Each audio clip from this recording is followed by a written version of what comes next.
प्यारे बच्चों, अगर आपका भी 1 फरवरी को बायोलॉजी का पेपर है तो यह क्लास आपके लिए बहुत ही ज्यादा इंपॉर्टेंट है, क्योंकि आज के क्लास में हम लेके आए हैं आपके लिए क्लास 12th बायोलॉजी का 35 मोस्ट इंपॉर्टेंट ऑब्जेक्टिव क्वेश्चन। और ये सारे ऐसे प्रश्न हैं जो आपके बोर्ड एग्जाम में हर एक बार पूछे जाते हैं। तो बच्चों, आज के क्लास को बिल्कुल ध्यान से देखिएगा और इस क्लास में दिए जाने वाले सारे प्रश्नों को आप लोग अच्छे से याद भी करते चलिएगा। ओके जी, चलिए फिर क्लास को स्टार्ट करते हैं। आप लोग भी हमारे साथ आंसर को चैट सेक्शन में जरूर लगाते चलिएगा। आंसर लगाने से ये सारा प्रश्न आपको क्लास में ही अच्छे से याद हो जाएगा।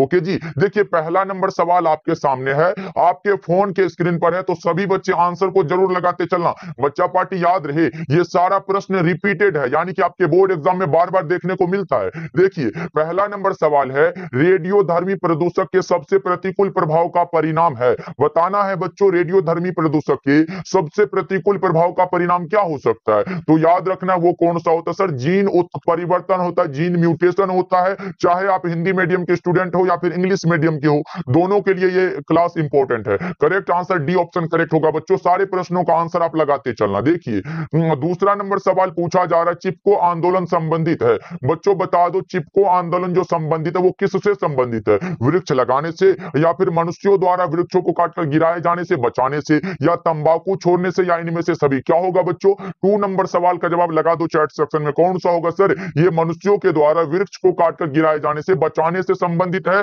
करेक्ट आंसर बी ऑप्शन बिल्कुल ही करेक्ट हो जाएगा, ध्यान में रखोगे आप लोग। ओके जी, चलो तीसरा नंबर सवाल का जवाब जल्दी से लगा दो। तीसरा नंबर सवाल देखो, निम्नलिखित में कौन एक व्यवस्थित कीटनाशक है। बताओ बच्चों कौन सा होगा, which of the following is the systematic insecticide. कौन सा होगा राइट आंसर, जल्दी से बताओ। वो हमारा फुराडेन है बच्चों, right answer B option correct हो जाएगा। अगर 3 का आप लोग बी को लगा रहे हो तो करेक्ट हो जाएगा। इसी प्रकार से सारे प्रश्नों को याद करते चलना है। अगर याद है तो चैट सेक्शन में आंसर को लगाते चलना है। देखिए 4th नंबर सवाल पूछा जा रहा है। 4th नंबर सवाल है, निम्नलिखित में कौन ग्रीन हाउस गैस नहीं है। बच्चा पार्टी आसान सा सवाल है, जल्दी से बताओ, इंपॉर्टेंट है। जल्दी से बताओ निम्नलिखित में कौन सा है जो ग्रीन हाउस गैस नहीं है। Which of the following is not green house gas. कौन सा होगा सर, देखो नाइट्रोजन नहीं होता है, मीथेन यानी कि बच्चा पार्टी CH4 तो होता है, क्लोरोफ्लोरोकार्बन जिसे हम लोग फ्रीऑन भी कहते हैं, इसका की सूत्र होता है CCl2, और F2 होता है। और ये कार्बन डाइऑक्साइड यानी कि CO2 बच्चों ये भी होता है, लेकिन ये नाइट्रोजन कहां से होने लगा। राइट आंसर डी होगा, जो कि नहीं होता है। ओके चलो 5वां नंबर सवाल का जवाब लगाओ, निम्नलिखित में कौन ग्रीन हाउस गैस है। अब देखो बच्चों, ये दोनों प्रश्न आपके एग्जाम में पूछा जा चुका है, तो आपको लगाना है निम्नलिखित में कौन सा है जो ग्रीन हाउस गैस है। Which of the following is the green house gas. कौन सा होगा सर, मीथेन जस्ट हमने बताया, क्लोरोफ्लोरोकार्बन या फिर कार्बन डाइऑक्साइड, और फ्रीऑन भी बताया ना। ये सब हमारा कौन सा होगा, डी ऑप्शन बिल्कुल ही करेक्ट हो जाएगा। क्या होगा बच्चा पार्टी, ये फ्रीऑन को ही हम लोग क्लोरोफ्लोरोकार्बन करते हैं बच्चा पार्टी, याद रहे। Okay right answer D option correct हो जाएगा। चलो जी आगे बढ़ते हैं। 6 नंबर सवाल का जवाब लगाओ आप लोग। 6 नंबर सवाल देखो, आपसे पूछा जा रहा है, कार्बन मोनोऑक्साइड एक प्रमुख प्रदूषक है। बताओ ना बच्चा पार्टी, कार्बन मोनोऑक्साइड एक प्रमुख प्रदूषक है किसका, वायु का, मृदा का, जल का, या फिर वायु तथा जल दोनों का। किसका होगा बच्चों, ये तो सबको पता होगा सर। देखो कार्बन मोनोऑक्साइड एक गैस है ना, ये वायु का हो जाएगा।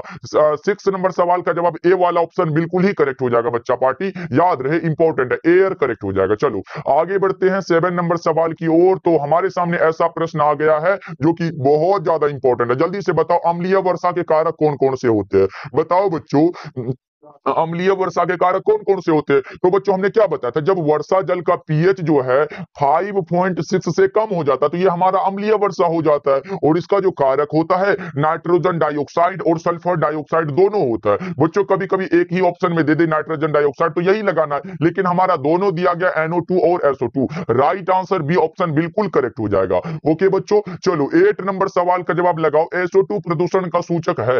SO2 प्रदूषण का सूचक कौन सा होगा। 8 नंबर सवाल का जवाब क्या लगाओगे आप लोग, जल्दी से बताओ। सल्फर डाइऑक्साइड प्रदूषण का जो सूचक होता है सर वो लाइकेन होता है। क्या होता है बच्चों, लाइकेन। करेक्ट आंसर बी होगा।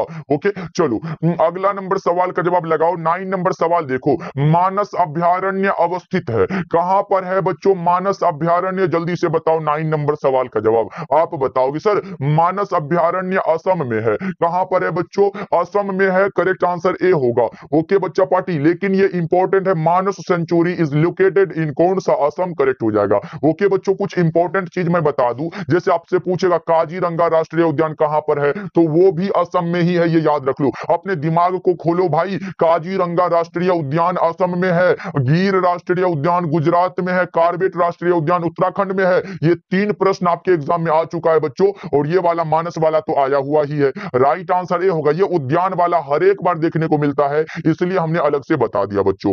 ओके चलो, 10 नंबर सवाल का जवाब लगा दो। विश्व पर्यावरण दिवस मनाया जाता है, विश्व पर्यावरण दिवस कब मनाया जाता है? 5 जून को, 20 दिसंबर को, 15 मार्च को, या फिर 7 जुलाई को? सर विश्व पर्यावरण दिवस जो मनाया जाता है 5 जून को मनाया जाता है। कब बच्चा पार्टी? 5 जून को। 10 नंबर सवाल का जवाब ए वाला ऑप्शन करेक्ट है। चलो 11 नंबर सवाल का जवाब बताओ, गेंडा अभ्यारण्य किस राज्य में अवस्थित है? आपको लगाना है बच्चों कौन सा करेक्ट होगा। गेंडा अभ्यारण्य जो है वो भाई साहब किस राज्य में अवस्थित है, ये आपको बताना है। तो मैं बता दूं ये भी असम में ही है बच्चों। Right answer A option correct हो जाएगा। देख रहे हो कितना आसान सा सवाल है, लेकिन बच्चों याद रहेगा तभी तो लगाओगे ना, नहीं तो गलत हो जाएगा। चलो आगे बढ़ते हैं। 12 नंबर सवाल देखो, कान्हा राष्ट्रीय उद्यान प्रसिद्ध किसके लिए? अब बताओ बच्चों, कान्हा राष्ट्रीय उद्यान जो कि मध्य प्रदेश में है, आपको पता होना चाहिए कान्हा राष्ट्रीय उद्यान जो है ये मध्य प्रदेश में है, और ये किसके लिए प्रसिद्ध है? चिड़ियों के लिए, बाघों के लिए, गेंडा के लिए, या फिर घड़ियाल के लिए? तो सर ये बाघ के लिए प्रसिद्ध है। राइट आंसर बी होगा।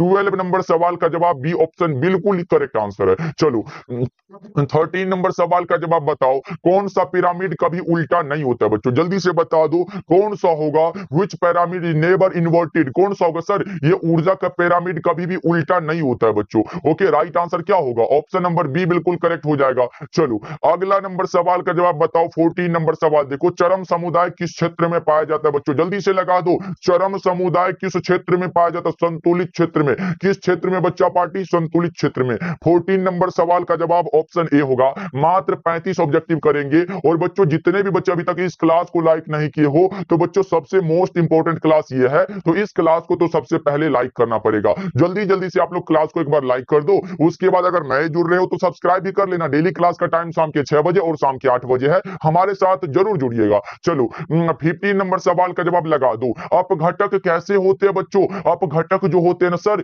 ये कैसे होते हैं? परपोषक होते हैं। अपघटक परपोषी होते हैं बच्चों। कौन सा? हेट्रोट्रॉप्स। करेक्ट आंसर सी बिल्कुल करेक्ट आंसर है। चलो आगे बढ़ते हैं। 16 नंबर सवाल देखो, पारिस्थितिक तंत्र शब्द के प्रयोग का श्रेय दिया जाता है। पारिस्थितिक तंत्र बच्चों ये शब्द जो है ये किसके द्वारा दिया गया, ये आपको बताना है। सर ये टॉन्सले के द्वारा दिया गया ना। राइट आंसर सी होगा। 16 नंबर सवाल का जवाब सी बिल्कुल करेक्ट हो जाएगा। ऐसे आप लोग का बहुत डिमांड होता है सर बायो का क्लास कब होगा कब होगा, तो बच्चा पार्टी अब बायो का क्लास हम डेली लेंगे। देखो जल धारण क्षमता इनमें से किसका गुण है? जल धारण क्षमता बच्चों जल्दी से बताओ किसका गुण होता है, ये बताओ किसका है सर? मृदा का होता है। जल को धारण करने की क्षमता किसमें? मृदा का है बच्चों। पौधा कितना धारण करेगा? नहीं सर, जल ये जल वाला तो नहीं होगा, जंतुओं का भी नहीं होता, ये मृदा का होता है। सबसे इंपॉर्टेंट क्वेश्चन है बच्चों, इसे याद रखना आप सब। चलो आगे बढ़ते हैं। 18 नंबर सवाल का जवाब बताओ, रामदेव मिश्र का नाम किस क्षेत्र में अनुसंधान से जुड़ा है? बच्चों बताओ, रामदेव मिश्र का नाम किस क्षेत्र में अनुसंधान से जुड़ा है? तो कौन सा होगा?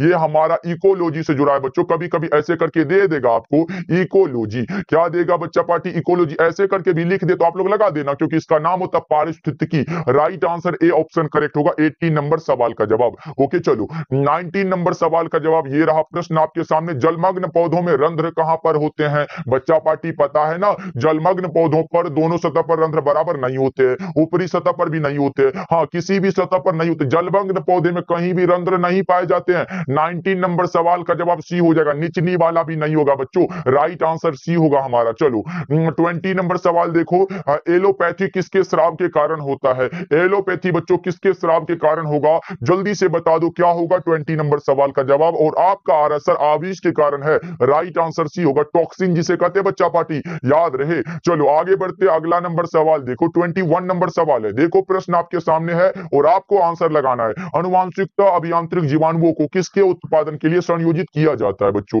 जल्दी से बताओ, अनुवांशिकता अभियांत्रिक जीवाणुओं को किसके उत्पादन के लिए संयोजित किया जाता है? आपको याद रखना मानव इंसुलिन को संयोजित करने के लिए। Correct answer B option correct हो जाएगा। ओके बच्चों, ये मानव इंसुलिन का उत्पादन करता है। इंसुलिन करेक्ट आंसर कौन सा होगा? बी ऑप्शन बिल्कुल बिल्कुल करेक्ट हो जाएगा। चलो आगे बढ़ते हैं, 22 नंबर सवाल का जवाब लगाओ। ये रहा फ्लेवर सेवर क्या, ये बहुत ज्यादा इंपॉर्टेंट है बच्चों, हर एक बार देखने को मिला हुआ प्रश्न है। फ्लेवर सेवर क्या होता है, जल्दी से बताओ क्या है। पीरकनासी नहीं है सर, चूजों की प्रजाति नहीं है, परजीवी टमाटर है। 22 नंबर सवाल का जवाब सी होगा। 22 का क्या लगा रहे हो बच्चों, ऑप्शन सी बिल्कुल करेक्ट हो जाएगा। याद रखोगे, व्हाट इज फ्लेवर सेवर कौन सा होता है, अंपायरिस्टिक टोमेटो होता है। चलो आगे बढ़ते, अगला नंबर सवाल देखो, 23 नंबर सवाल है, ट्रांसजेनिक चूहों का प्रयोग किसके लिए कर सकते हैं। एक बार आया था कि ट्रांसजेनिक मूसों का प्रयोग, तो बच्चों मूस और चूहा यही होता है, और ट्रांसजेनिक चूहों का प्रयोग बच्चों ये कर सकते हैं वैक्सीन की सुरक्षात्मक जांच हेतु। Right answer option number A बिल्कुल करेक्ट हो जाएगा। ओके, यहाँ पे देख सकते हो, to test the safety of vaccine. चलो अगला नंबर सवाल का जवाब बताओ आप लोग क्या होगा। 24 नंबर सवाल देखो, ट्रांसजेनिक सुनहरे धान में किस विटामिन की प्रचुर मात्रा पाई जाती है। ट्रांसजेनिक बच्चों सुनहरे धान में किस विटामिन की प्रचुर मात्रा पाई जाती है, बताओ। 24 नंबर सवाल का जवाब क्या होगा। विटामिन ए होगा, ग्लूटेनिन होगा, विटामिन ई होगा, विटामिन सी होगा। बच्चों विटामिन ए की प्रचुर मात्रा पाई जाती है, जिसका की केमिकल नाम क्या होता है सर, रेटिनोल होता है। क्या होता है, रेटिनोल होता है। इसकी कमी के कारण कौन सा रोग होता है बच्चों, पता है ना, रतौंधी वाला रोग होता है। ये केमिस्ट्री में भी हम लोग पढ़ते आ रहे हैं ना। चलो आगे बढ़ते हैं, 25 नंबर सवाल का जवाब बताओ। 25 नंबर सवाल है, शरीर में एडीए उत्पादन का स्थल कौन सा होगा। शरीर में बच्चों एडीए उत्पादन का जो स्थल होगा वो कौन सा होगा, जल्दी से बताओ।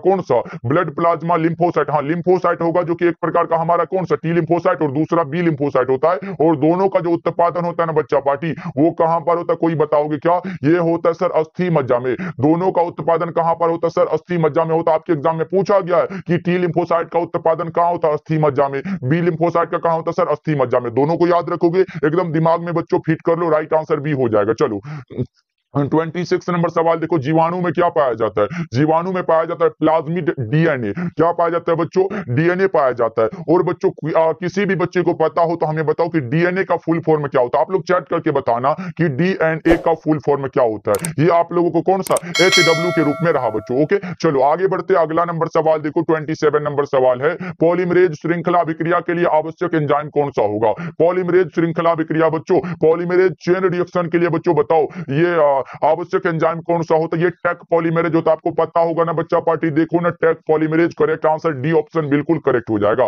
27 नंबर सवाल का जवाब डी वाला ऑप्शन हमारा बिल्कुल करेक्ट है। चलो अगला नंबर सवाल का जवाब बताओ। 28 नंबर सवाल देखो, 28 नंबर सवाल है, पुनर्योगज डीएनए टीके क्या है। इंपॉर्टेंट क्वेश्चन है, बताना है आपको। पुनर्योगज डीएनए टीके क्या है, इम्यूनोजेनिक प्रोटीन है सर। क्या होता है, इम्यूनोजेनिक प्रोटीन है। करेक्ट आंसर कौन सा होगा, ऑप्शन सी बिल्कुल करेक्ट हो जाएगा। चलो 29 नंबर सवाल देखो, बच्चा पार्टी जितने बच्चे अभी तक क्लास को लाइक करने के लिए भूल गए हो ना, सभी बच्चे एक बार क्लास के लाइक वाले बटन को दबा दो ना जी। देखो निम्नलिखित में कौन सा मीथेन उत्सर्जन करता है, बताओ बच्चों। निम्नलिखित में कौन सा है जो मीथेन उत्सर्जन करता है, बताओ। क्या वो धान का खेत है, पशु है, दीमक है, या फिर ऑल ऑफ दीज होगा। क्या होगा सर, इनमें से सभी हमारा क्या होता है, मीथेन उत्सर्जक होता है। Correct answer option number D बिल्कुल करेक्ट होगा। ओके चलो आगे बढ़ते हैं, 30 नंबर सवाल का जवाब आप लोग बताओगे क्या। दूध को दही में बदलने से किस विटामिन की मात्रा बढ़ती है।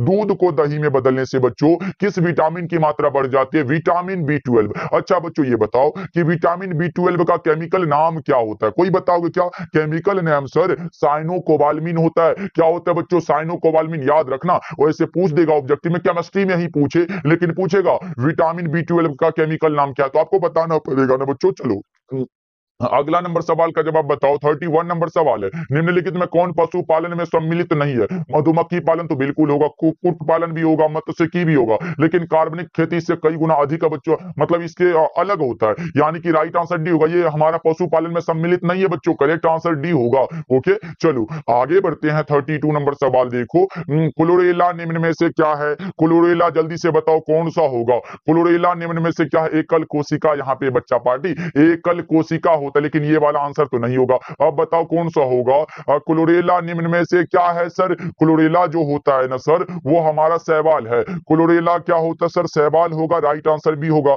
अच्छा बच्चों ये क्लोरेला तो हो गया, आपसे पूछेगा, क्या पूछेगा सर, एसिटाबुलेरिया। आपसे ये पूछा गया है एसिटाबुलेरिया बच्चा पार्टी ये क्या होता है, कोई बच्चे बताओगे चैट सेक्शन में ये क्या है। एसिटाबुलेरिया क्या होता है, ऑप्शन मानो ये जीवाणु है, शैवाल है, प्रोटोजोआ या फिर एकल सेल प्रोटीन, ये हमारा कौन सा होगा, जल्दी से बताओ। बताओ कौन सा होगा सर? ये भी हमारा क्या होता है? सवाल ही होता है। क्या होता है सर? सवाल होता है। जरूर याद रखोगे, इंपॉर्टेंट है। ओके बच्चों, कुलरेला है या फिर एसिटाबुलेरिया है, दोनों सवाल है। ओके चलो 33 नंबर सवाल का जवाब बताओ। प्रत्येक जीवित पादप कोशिका से पूर्ण पौधा बन सकता है, इस गुण को क्या कहते हैं? प्रत्येक जीवित पादप कोशिका से पूर्ण पौधा बन सकता है, इस गुण को टोटीपोटेंसी कहते हैं। क्या कहते हैं बच्चों? टोटीपोटेंसी कहते हैं। 33 नंबर सवाल का जवाब सी ऑप्शन बिल्कुल करेक्ट आंसर है, याद रखना आप सब। चलो आगे बढ़ते हैं। 34 नंबर सवाल देखो, निम्नलिखित में किससे कृत्रिम बीज का निर्माण किया जाता है? इनमें से कौन है बच्चों जिससे कृत्रिम बीज का निर्माण होता है? वो आपको बताना है। कौन सा? कायिक भ्रूण है, बहुभ्रूण है, ए और बी दोनों, या इनमें से कोई नहीं? तो बच्चों ये कायिक भ्रूण के कारण होता है। करेक्ट आंसर ए होगा। 34 नंबर सवाल का जवाब ए लगाओ ना बच्चों। चलो और आज के क्लास का ये लास्ट सवाल आपके सामने है। सोमा क्लोन विविधता किनके द्वारा प्राप्त की जाती है? जल्दी से बताओ, सोमा क्लोन विविधता बच्चों किनके द्वारा प्राप्त की जाती है? उत्तक संवर्धन या फिर गामा किरणें, उभय मिश्रण, या फिर कौन सा रासायनिक उत्परिवर्तन? क्या होगा इसका राइट आंसर? बताना है आपको। 35 नंबर सवाल का जवाब सर ये उत्तक संवर्धन के कारण है। राइट आंसर ए होगा, ये उत्तक संवर्धन के द्वारा प्राप्त की जाती है। करेक्ट आंसर हमारा कौन सा? टिश्यू कल्चर जिसे कहते हैं बच्चा पार्टी, ए वाला ऑप्शन बिल्कुल करेक्ट हो जाएगा। ओके बच्चों, चलो आज का क्लास आपको कैसा लगा बच्चा पार्टी? कमेंट जरूर करिएगा और सारे बच्चे क्लास को लाइक कर लीजिएगा। हमारे साथ पहली बार जुड़ रहे हो तो सब्सक्राइब जरूर करना बच्चा पार्टी। क्या करोगे? सब्सक्राइब कर लेना और सारे प्रश्नों को तो भाई याद जरूर कर लेना। इसीलिए हमने करा दिया क्योंकि ये रिपीटेड प्रश्न आपके एग्जाम में बार बार देखने को मिलता है, इसलिए हमने इसको सिलेक्ट करके आपको ये बता दिया। ओके बच्चों, मिलते हैं फिर अगले क्लास में। आप लोग अपना ध्यान रखिएगा और इन सारे प्रश्नों को याद जरूर कर लीजिएगा। मिलते हैं फिर।